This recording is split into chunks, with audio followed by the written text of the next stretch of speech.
First and foremost, it's a fast-paced shooter. It's got to be a thrill ride in like an immersive, atmospheric, moody, small-town environment. Mostly, that's what Blacksite is. You play Aaron Pierce, the leader of a Delta Force assassination squad called Echo Squad. The first mission is in Iraq. You're looking for a bunker outside a village near Tikrit, looking for weapons of mass destruction. And of course you find something completely different and unexpected. And as the game progresses, you fight in small town America, and you begin to realize eventually that you're fighting an insurgency that was created by the U.S. government as part of a Soldier of One program gone awry. The political overtones of the game are organically woven into it. It's definitely an allegory to the last 6 years, though. But I think almost all games are political in nature. So yeah, there's definitely undertones of criticism aimed at U.S. military policy over the last 6 years.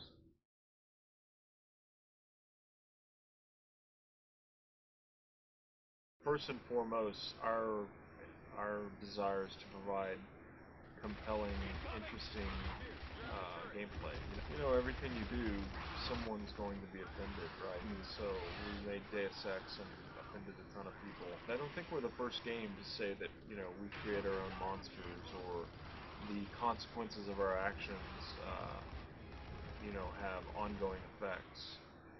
But yeah, no doubt, some people will be offended, sure.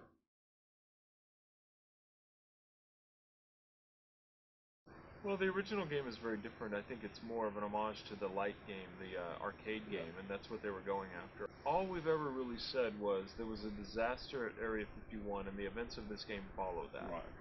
And so we pick up from that, but we have different characters and different gameplay and a very different style of game.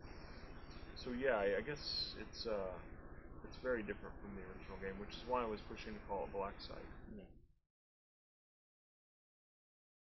So all it really does is makes the scene more dramatic one way or the other, and it sometimes makes the game more difficult or more easy. If they're in low morale, they take cover more frequently, they blind fire around cover, they scream for, Pierce, get us out of here.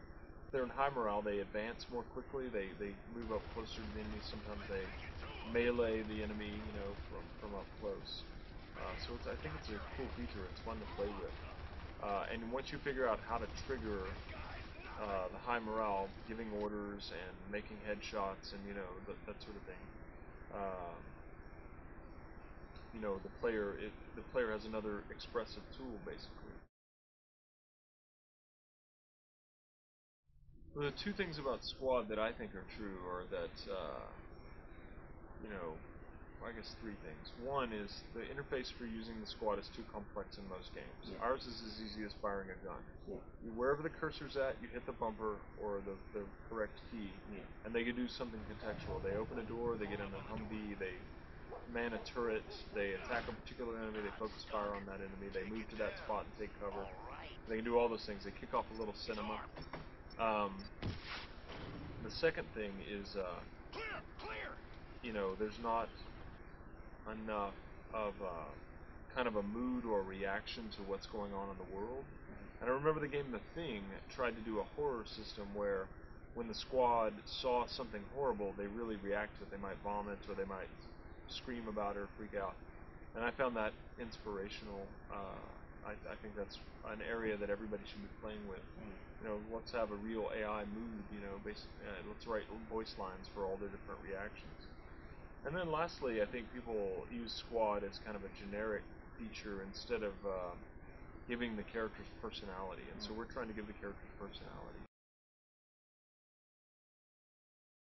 Unreal is fantastic technology. We love it. I think Gears of War is one of the best looking games ever made.